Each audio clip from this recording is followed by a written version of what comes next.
Sina Goku at Zenozama ay nagkaroon ng matinding laban, na naging sanhi ng kahit na ang katotohanan mismo ay binago.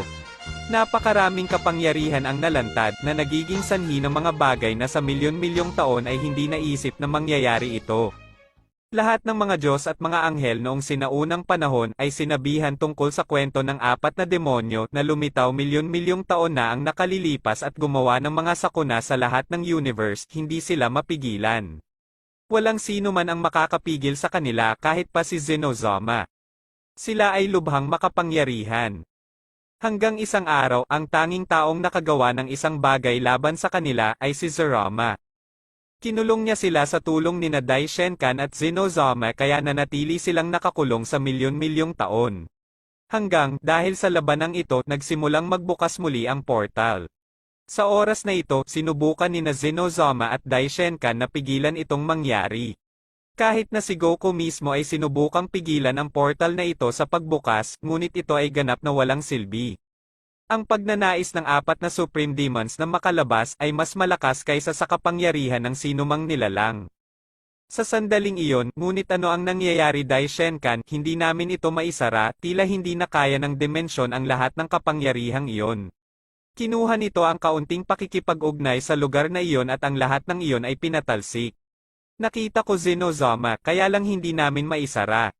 Sa pagkakataong iyon, ang apat na Supreme Demon sa lugar na iyon ay agad na nagpakita sa harap ni Goku at ng iba pa.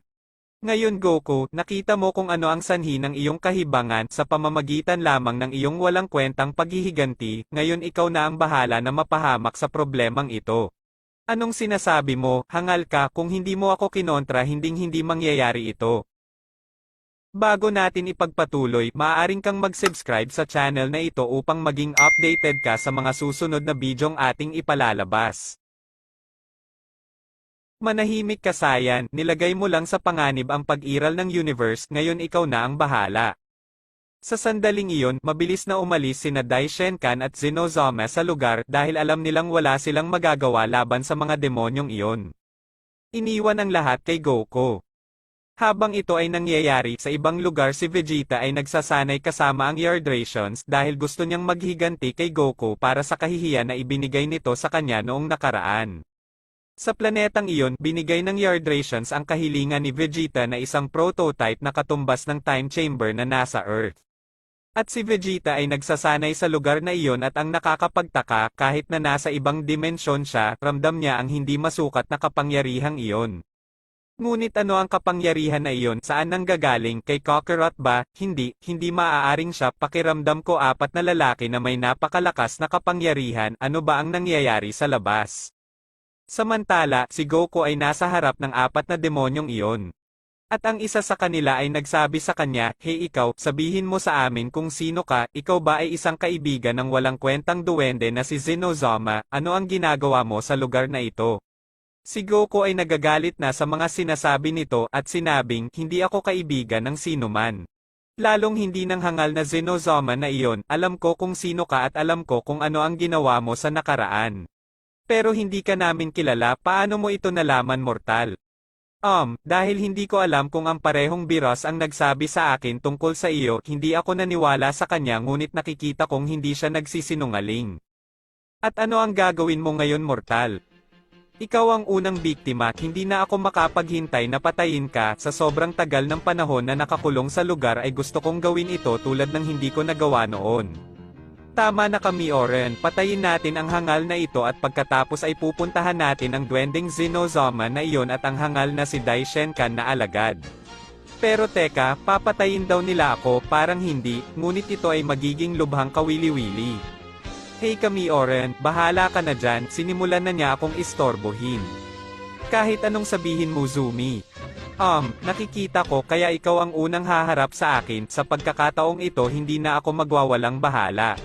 Dapat akong maging maingat sa mga demonyong ito, mayroon silang mapangwasak na mga teknik at kung hindi ko sila pipigilan sa oras ay matatalo ako. Umatake ka na mortal, hahayaan muna kitang umatake, pangako hindi ko poprotektahan ang sarili ko sa anumang paraan. Pero kung gaano kakahangal pagsisisihan mo ito. Mabuti, tulad ng sinasabi mo. Sa sandaling iyon, ilulunsad ni Goku ang kanyang sarili laban sa demonyo at bibigyan siya ng milyon-milyong suntok sa loob lamang ng ilang segundo. Ang bawat suntok na ginawa ni Goku ay napakalakas at ginawa ito sa loob lamang ng ilang segundo. Ang katawan ng demon na ito ay ganap na matatapos. Gaano kahangal, sabi mo, pagsisisihan ko. Kakaiba, hindi ko akalain na magiging ganito kadaling gawin, nakakadismaya. Nang makita ni Goku na ang mga demonyong ito ay hindi ang inaakala niyang sila, agad siyang umatras sa lugar. Ngunit gayon pa man sa sandaling iyon, makakatanggap siya ng isang malakas na sipa sa likod na ginawa ng parehong demonyong ito. Bumagsak si Goku sa lupa pagkatapos ng malakas na suntok na ito at umikot, na pagtanto na ang Kami-Oren Demon ay nasa perpektong kondisyon at ang kanyang mga sugat ay ganap na nawala. Hindi dito nagtatapos Saiyan, ngayon ako naman. Ilulunsad ng Kami-Oren Demon ang sarili laban kay Goku. Ngunit muli ay binigyan siya ni Goku ng milyon-milyong pag-atake. Sisiguraduhin ni Goku na iiwan siya sa isang nakakalungkot na estado. Ngunit sa tuwing gagawin ito ni Goku ay lilitaw ang demonyo na ito na parang wala lang sa loob lamang ng ilang segundo. Nagsisimula ng mahayag ang pinakamasamang takot ni Goku. Dahil talagang ninanakaw lang ng demon ang kapangyarihan ni Goku sa tuwing inaatake siya nito. Sinubukan ni Goku na iwasan ang anumang uri ng pamamaraan at ang ginawa niya ay nahulog sa isang simpleng trick.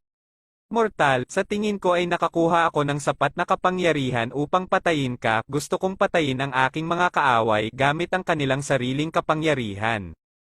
Pero ano ang pinagsasabi mo, anong nangyayari?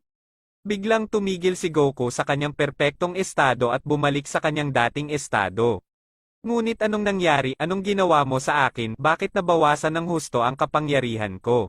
Makinig kang mabuti Saiyan, dahil sa katangahan mo sa bawat suntok na binibigay mo sa akin, maliit na halaga ng kapangyarihan mo ang ibinibigay mo sa akin, sa tuwing dumadampi ang isang kamao sa katawan ko.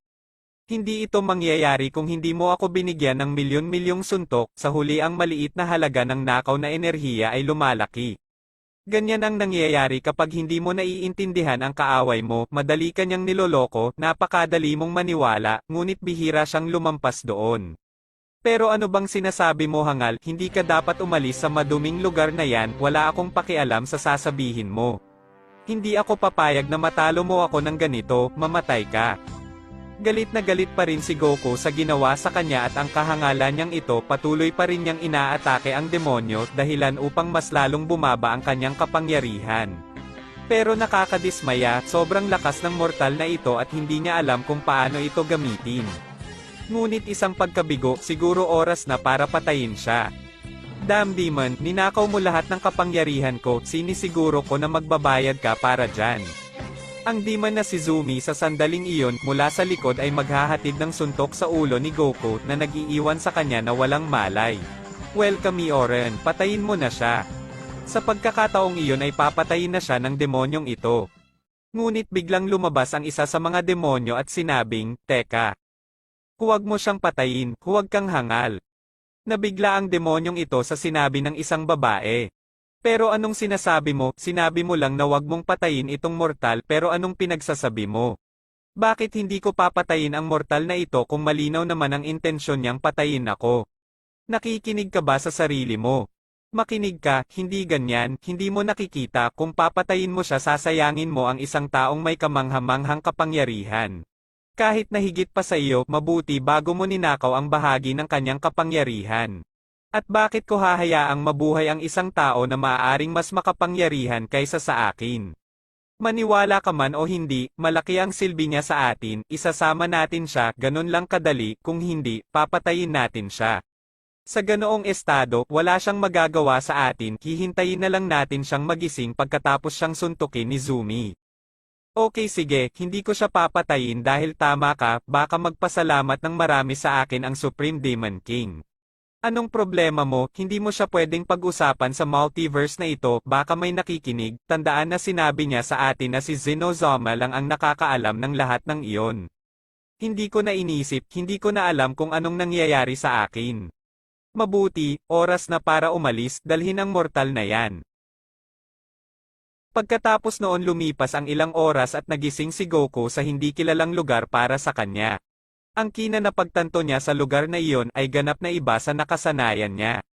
Ngunit ano ang lugar na ito, gaano kakaiba? Ang huling natatandaan ko ay natamaan ako sa ulo ng isang suntok ng demonyong iyon. Napaisip si Goku.